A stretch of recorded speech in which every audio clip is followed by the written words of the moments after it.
We're back this week with Coach Q. The guest with us this week is junior JoJo Fulcher. A lot of people know your name these last couple weeks here, JoJo. Let's talk about this past game against Whitmer. Last second shot, win the game, win the second track for the school's history. Take us through those moments leading up to that shot.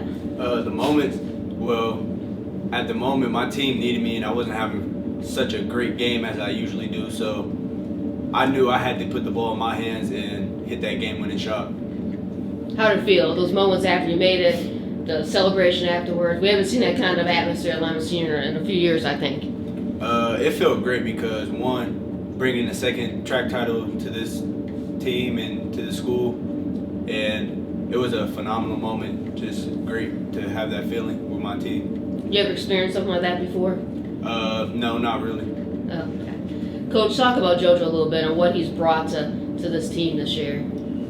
You know, he brings a lot of tears. You know, we got two crybabies on the team. We got a crybaby in practice, and then we got which is always Khalil, and then we got crybaby JoJo in the game. but no, it's just been great. You know, having him here, getting him to understand the dynamics of the schedule in our conference. You know, JoJo's a guy. You know, he reminds me a lot of my son. And I don't say that a lot about a lot of people. He comes in early, stays late, invests the time that it takes to be a great basketball player, and his future's going to be bright. You know, he's consistently getting better and doing the things that it takes to get better. Great academic kid, great all-around individual. I'm expecting to see a lot of good things from him on the basketball floor. What was going through your head those last few minutes? Any doubts that you guys are going to win that game? You know, I don't necessarily have doubts throughout the game. I think with the guys that we have and the way that these guys practice consistently, we're always going to have a chance to win. You know, you just want to, as a coach, you just want to make sure these guys get stops. You want to make sure these guys do the small things that it takes to win tight basketball games, and these guys did it. You know, Whitmer's a great team, and they came in here with a chip on their shoulder. They wanted to make a statement. And I thought our guys, you know, for the entire 32 minutes, played pretty hard. Let's kind of look back a little bit on this season, a little bit of up and downs, probably a couple games you'd like to get back. I mean, how would you describe where you thought you'd be at the beginning of the season, where you are now heading in the tournament? You know, that's the catch, because, you know, several people in the communities, you know, say that we had some up and down parts of the season. I don't necessarily see that. You know, we finished 18-4. We could have finished our season 21-1, 22-0. You know, on the flip side of that, we could have finished 11-11. So I'm definitely okay with 18-4. I thought we learned from the 4 losses that we took. I thought we learned something from those losses. So I'm excited. You know, it's tournament time. We're 0-0. I'm excited to know these guys are excited to play, and you know, we just want to get out there and get back focused. JoJo, what do you say, what makes this team work? I mean, how would you guys bounce back from maybe that first loss in Findlay? I mean, what makes this team come together and finish so strong this year?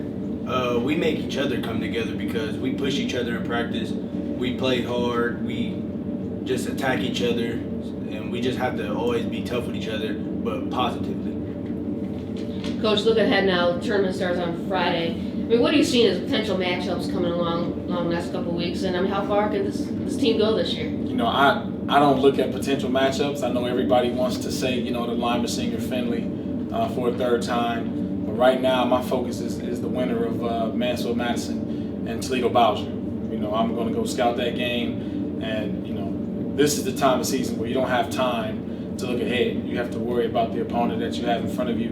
You got to make sure that you have your kids mentally ready and prepared for the guys that you have to play in front of you.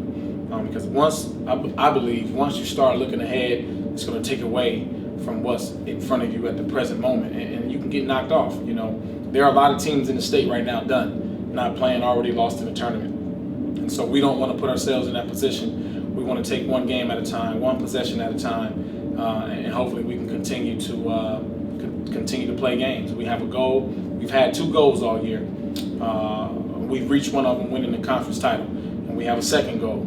And so hopefully we can put ourselves in position to reach that second goal. Always a little tough for Lima Senior. We're always traveling, always an hour or more away. I mean, what's it like to get a crowd there, JoJo? You want the crowd to be there this Friday and going forward, right? What does that do for you guys? It does a lot because seeing the crowd just travel and come with us to wherever we go it means a lot, really. How far are you guys going this year in the tournament? What do you say? As far as we can go, hopefully states.